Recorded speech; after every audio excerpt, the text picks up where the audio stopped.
It is June 10th, 2025, and I'm Terry Pugh for the Pro-Democracy Strategists. G sent me the Midas Touch Network's link to California Governor Newsom as he addresses the nation, prompted by the president's actions in Los Angeles.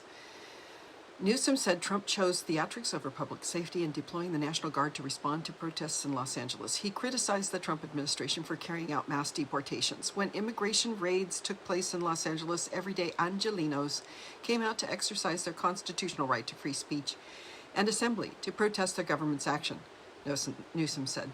He also pointed out that Trump's authoritarianism has reached a new and dangerous level and that the president's grab for new powers will spread to the same actions being applicable to other states. It was a clear message, and it was gratifying to see the leader of the world's fourth largest economy stand up and fight back, jockeying him into an earned leadership position of the left in the U.S.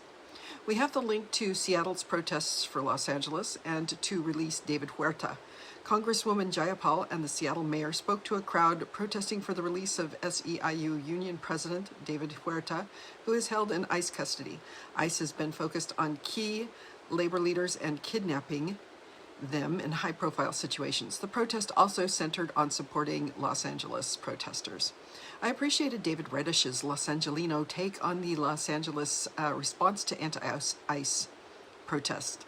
A thought-provoking question he asked is, Trump taking out Newsom strategically as a potential Democratic leader who won't bow down? David points out that most of LA is peaceful. If in Washington state, please sign the petition to get Washington to pay workers unemployment insurance for strike days. We need to prepare for the general strikes ahead. I found this short video pointing out that when Trump called 2,000, when Trump called 2,000 National Guard people, 1,700 ignored the call and did not go to Los Angeles. The only ones who showed up, 300, wanted to be there, according to this person's perspective, which I liked.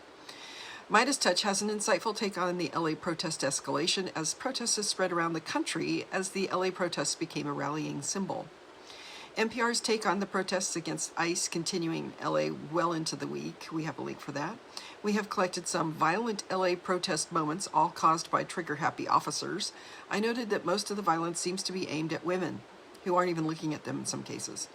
But if you must watch protest moments, prioritize these peaceful protest examples. My favorite was so LA.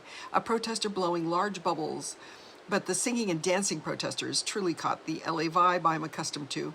I feel solidarity with this since it truly matches what I personally have experienced in all of my many active first-hand protest actions. E pluribus unum, out of the many become one, and thank you for saving democracy by caring about democracy.